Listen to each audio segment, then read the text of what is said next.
Assalamualaikum warahmatullahi wabarakatuh. Hamdan syukron lillah. Sahabat-sahabatku, ada pertanyaan yang banyak dilontarkan oleh netizen. Saya cek di komentarnya live Masjid Istiqlal berkaitan dengan Isra Mi'raj yang dilakukan oleh Majelis Rasulullah.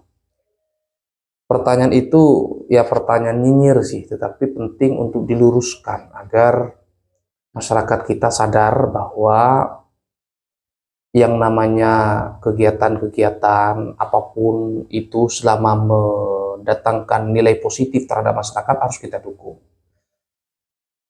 Sebaliknya kegiatan-kegiatan yang menjadi sampah di tengah-tengah masyarakat ya kita buang, kita bersihkan. Karena pada prinsipnya kita mencari nilai kemanfaatan dan membuang hal-hal yang kontraproduktif atau hal-hal yang negatif. Banyak juga pertanyaan mengapa Kiai Imaduddin Usman Al-Bantani tidak datang.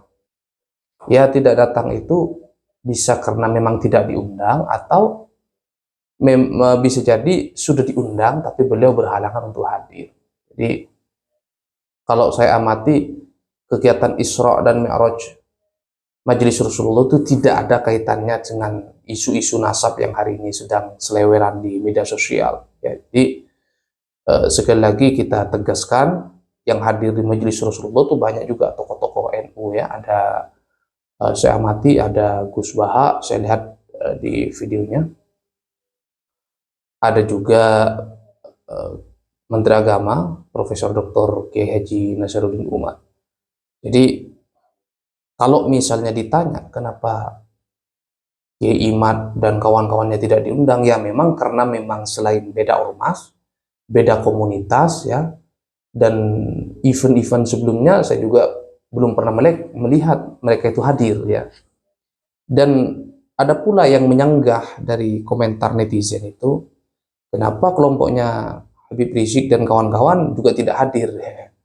Bisa jadi diundang tapi dia tidak berkenan hadir, bisa jadi oleh panitia memang sengaja tidak diundang dua kubu ini. Kubunya Kiai Imad tidak diundang, kubunya Habib Rizik, Bahar Smith dan kawan-kawan memang sengaja tidak diundang karena takut nanti memunculkan kontroversi di tengah-tengah masyarakat. Kenapa pada prinsipnya dari awal berdirinya itu Majelis Rasulullah ini memang ya majelis yang fokus merangkul, merajut umat. Apapun kelompoknya, komunitasnya dari manapun ya silakan hadir terhadap kegiatan-kegiatan Majelis Rasulullah ini. Artinya panitia Majelis Rasulullah sendiri pun tidak mau mempersempit ruang. Semua ini untuk umat kira-kira begitu ya. Jadi netizen nggak perlu nyinyir ya. Dua kubu ini tidak ada di majelis itu.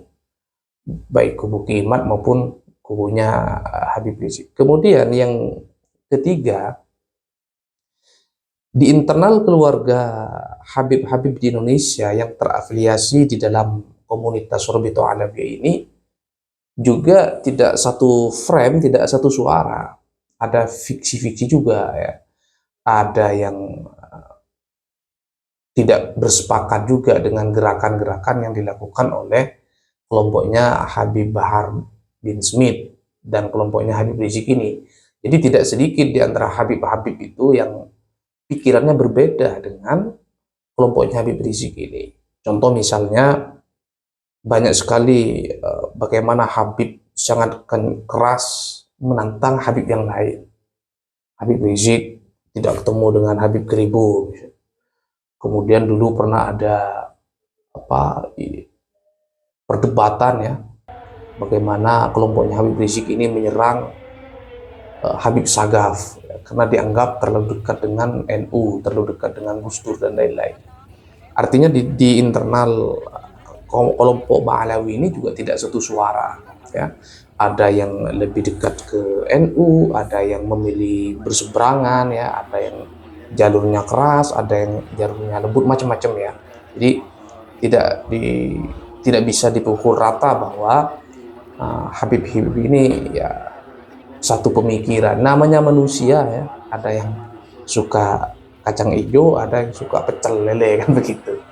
Maka sahabat-sahabatku, mari kita buka mata, buka hati, buka pikiran kita ya, bahwa perdebatan soal nasab itu bukan soal kebencian, tetapi memang soal penelitian yang dilakukan secara ilmiah ya.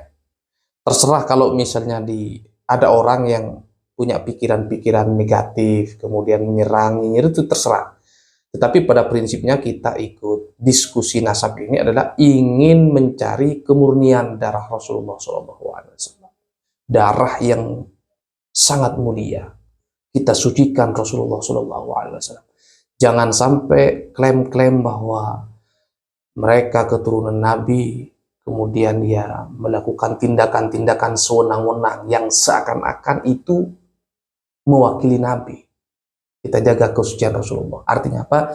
Silahkan siapapun mengaku sebagai cucu Nabi, tetapi harus dibuktikan dengan pembuktian yang benar dari sisi ilmu sejarah, ilmu nasab, tes DNA, dan lain-lain. Sekarang teknologi sudah semakin canggih, banyak variabel yang bisa dilakukan untuk membuktikan, untuk mengidentifikasi seorang, apakah orang ini keturunan si A atau si B. Jadi mari kita jujur, mari kita mencoba untuk adil di dalam menyikapi segala persoalan. Jadi isu nasab sekali lagi tidak ada kaitannya dengan kegiatan-kegiatan positif seperti sholawatan, ya, haul, atau kegiatan-kegiatan positif lainnya, majelis taklim dan lain-lain. Mari para santri khususnya, mari kita buang kebencian, buang perseteruan. Kalau mau diskusi soal nasab, ayo bareng-bareng ya. Tetapi jangan sampai diskusi ini justru menghadirkan kerasnya kolbu kita. Hati kita keras, pokoknya kalau itu salah, pokoknya kalau ini benar. Tidak seperti itu kawan. Kita di pesantren diajarkan punya pikiran yang terbuka, toleran, ya, membuka ruang-ruang diskusi, belajar, membuka kemungkinan bahwa seorang santri berbeda pendapat dengan kiainya, itu hal biasa di dalam khazanah intelektual Islam di dunia ya. Maka dari itu mari sekali lagi saya menghimbau buat sahabat-sahabat santri, para netizen, mari kita dukung kegiatan positif, kita tolak kegiatan negatif. Bagi yang tetap ingin berdiskusi soal polemik nasab ini, silakan join dan terus ikuti channel ini. Insya Allah admin komitmen untuk terus mengedukasi kita semua. Mudah-mudahan bermanfaat. Hadanallahu wa yakum ajma'in. Assalamualaikum warahmatullahi wabarakatuh. Sampai jumpa.